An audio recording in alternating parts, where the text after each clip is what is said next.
offers to make them available to supply. Well, then that's not a feasible plan. We haven't arrived at something that actually fits together. So we can't stop. We're going to have to go through this process again. We're going to go back through the process. Another reason that we might not be able to stop is this. Suppose that when some of these proposals come in, the rest of us look at it and say, that work proposal is still socially irresponsible. The benefits they're saying the benefits that are going to come from them doing that aren't even as great as the cost to society. And we can see that quite quickly. So unless the numbers are lying, and sometimes numbers lie, and you have to have some discussion about that. But unless the numbers are lying, that's not a good idea. That's not something the rest of us have an interest in approving. So two things have to happen before the process ends. One is that you actually have to have a plan that can be carried out. And the other is we basically have to have an agreement that the proposals that have been accepted are ones that are socially responsible. They have to basically be approved by everybody else.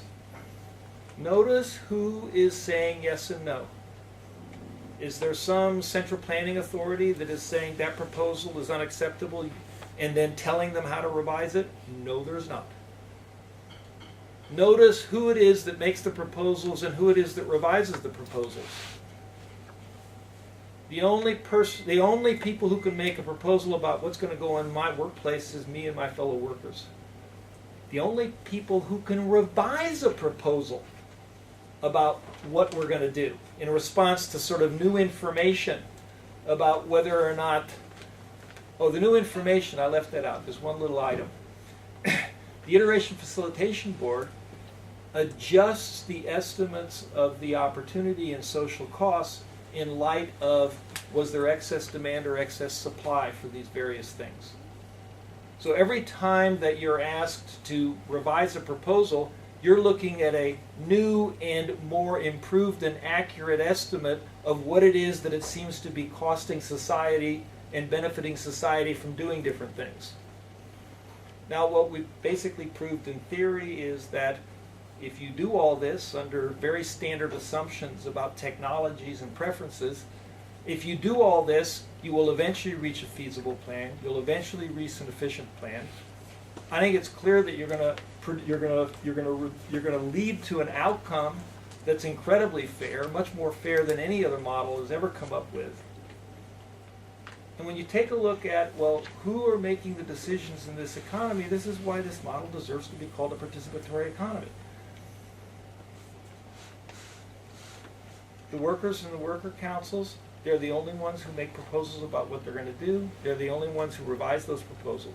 Consumers are free to consume whatever the hell they want, as long as it's fair because their efforts warranted that.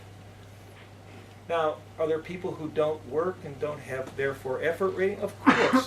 We've got children, they'd have to have allowances. We've got people who are retired. They have to have sort of allowances because they're not going to have effort ratings from work. So, of course, all of that's going to happen, and there's going to have to be a democratic decision about what those allowances are, what the criteria for, are some people disabled? So we're going to have criteria for disability, criteria for retirement, what it is that we're doing about children allowances and student allowances.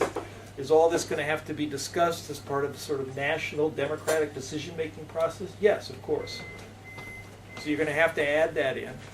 But that's essentially what the proposal is. And I think if there's value in it, I think the value in it is two things.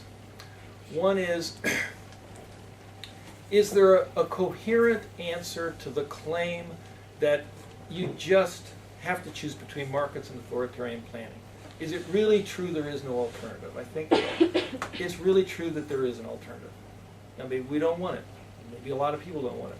But it's not true that there isn't an alternative. There is a qualitatively different alternative that we should be able to talk about, that we should be able to think about, that we should be able to sort of think about whether that's a good idea or this is a bad idea. And the second thing is, if there's something in this sort of proposal, in this body of work, that's made a contribution, I think it's sort of sharpened the thinking about, you want democratic economic planning, how are you going to organize it?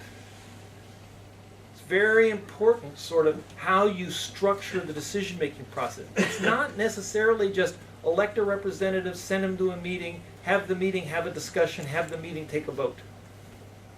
that may not be the best way to go about sort of organizing some sort of system that's a desirable system that leads to desirable outcomes, you know, that one would call democratic planning. And I'll stop there, and thank you very much.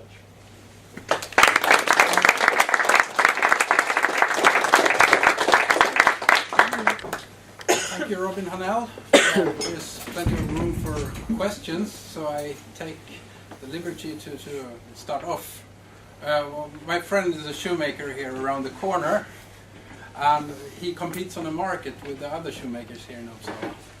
And it's not a ruthless Walmart type competition where they try to drive each other out of business, but it's more of a collegial, it's athletic type competition, and he's comfortable with that. He doesn't want to join a federation of shoemakers. So what would you say to the skeptic shoemaker? The first thing I tell him is that, you know, he's been lucky so far that apparently he and his fellow shoemakers here have engaged in a non-cutthroat kind of athletic emulation rather than cutthroat competition. He has no guarantee that somebody's not going to come in here and behave in a very different way, which is frequently what happens in markets. That you get basically lowest common denominator. You drive people to lowest common denominator socially responsible behavior whenever somebody comes in.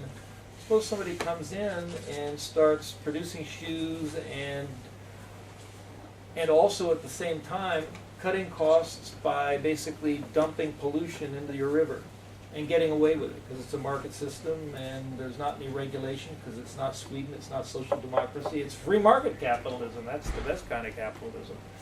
So one problem is that you might have a situation where there's a particular market that's working the way that he says I'm perfectly comfortable with, but in a market system there's no guarantee that you're not going to get a very different version at some point in time. The other thing is that I would tell him that he doesn't have to belong to the Federation of Shoemakers. Well, I guess his firm would be listed as part of the shoemaking industry. He doesn't have to go to a meeting. And the idea that, well, there's a bunch of us making shoes, in a participatory economy, he sounds like a good shoemaker. He'd be saying, I need this leather, I need these tools, I need this equipment in my shop. I'm asking for those, and if you give me those, I'm going to be producing these shoes. I make nice shoes. Guess what? There's people from the neighborhood consumption councils that are asking for my shoes. That's my proposal. And he's going to have his proposal accepted. And is there a kind of might there be some sort of competition? Might there be some sort of competition between him and other shoemakers for those resources? In the following sense, there might be. If somebody else is asking for those resources at the same time he is, and yet they're not making sort of as many or good shoes as he is, he's going to be the one that gets them, and they aren't. So I'm not sure that this economy is so dramatically different from the situation that he seems to say I'm very comfortable with and I like. Thank you. Other questions? Yes? Thank you. I was just wondering about how, if this participatory economic model, is it thought of an international system? I mean, or is it something that could be implemented like in one country, and in that case, how could that work? And I was thinking like if the consumers want to consume something that cannot be produced for any reason in certain country, how would you make that work? Would that be like, importing? When people talk about participatory economics, when they talk about it in one sense of the word, they're probably talking about things that are going on locally in some place.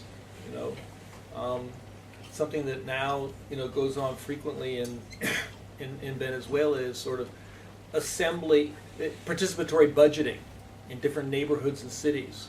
They do it in Brazil. They do a lot more of it in Venezuela. That's sort of a kind of participatory economic activity. Workers-owned co-ops.